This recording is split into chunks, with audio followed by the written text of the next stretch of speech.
परभणी तालुका पूर्णा येथील तहसीलदार यांना निवेदन. सकल धनगर समाज एसटी आरक्षण बाबत निवेदन.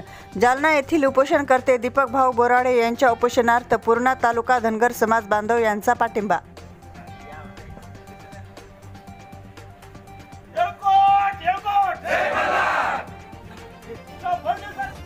सकल धनगर समाजातर्फे आज आपण पूर्णा तहसील कार्यालयामध्ये आला आहात. काय मागण्या होत्या आपल्या? तहसीलदारांना निवेदन दिलेलं आहे आपण. आमची मागणी गेल्या 70 वर्षापासून प्रलंबित आहे. एसटी आरक्षणाची अंमलबजावणी करणे.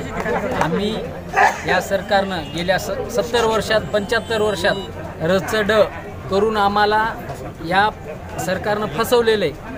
त्यामुळं आमची ही मागणी आहे की बा र आणि ड धनगड हे अस्तित्वात नाहीत. जमात धनगरच ही जमात आहे. त्यामुळं आम्हाला एसटीचे आरक्षण लागू करा, त्याची अंमलबजावणी करण्यासाठी आम्ही निवेदन दिलेले आहे तहसीलदार साहेबांना. बरं, जालन्यामध्ये दीपक बोराडे हे उपोषणला बसलेले आहेत. त्यांचा 6वा का 7वा दिवस आहे, तर यांच्याबद्दल काय सांगाल? आम्ही आज काल बैठक घेतली, आज निवेदन दिलं दीपक बोराडे यांच्या ह्याच्यामध्येच.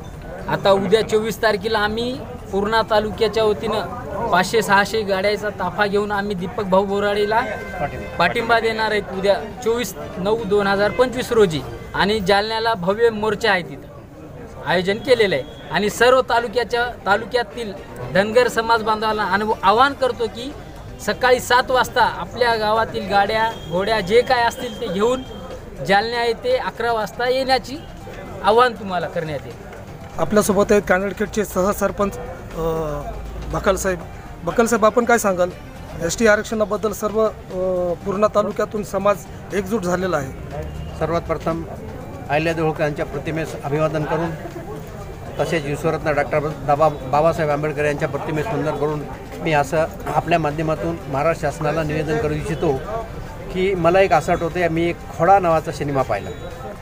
खोडा नावाचा सिनेमामध्ये धनगर समाज अतिशय गरीब असतो.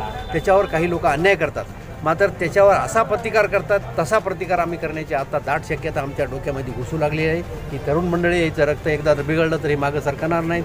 म्हणून शासनाला ह्या रक्त बिघडू नाही द्यायचं, ह्याचा उद्रेक होऊ नाही द्यायचा. म्हणून आमची मागणी नाही, आमची अंमलबजावणी करा ही आमचं सूचना आहे.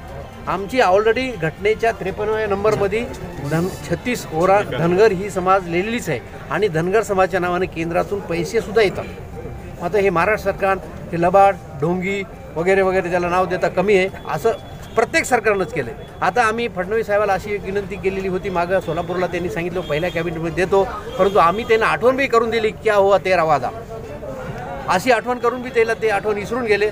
हरकत नाही, तरी पण आम्ही आमचा मार्ग सोडणार नाही. तर येणाऱ्या 24 तारखेला घरभरात महिला, आमचे प्राणी, मेंढरं फिंडरं कुत्रे मांजरं सगळे घोडे गाडवं सगळे घेऊन आम्ही जालन्याला जाणार आणि तिथं काय होईल ते शासना आणि जे काय होईल त्याची जबाबदारी शासनावर असेल अशी तुम्हाला आम्ही निवेदन करतो. आणि शासनाने ह्याची दखल घेऊन उद्रेक न होता 2 दिवसात सर्टिफिकेटची अंमलबजावणी करावी अशी आमच्या तमाम पूर्णा तालुक्याच्या धनगर समाजाच्या वतीनं त्यांना विनंती करतो आणि ते करताल अशी अपेक्षा व्यक्त करतो. आणि माझे 2 शब्द संपवितो. जय हिंद, जय मल्हार.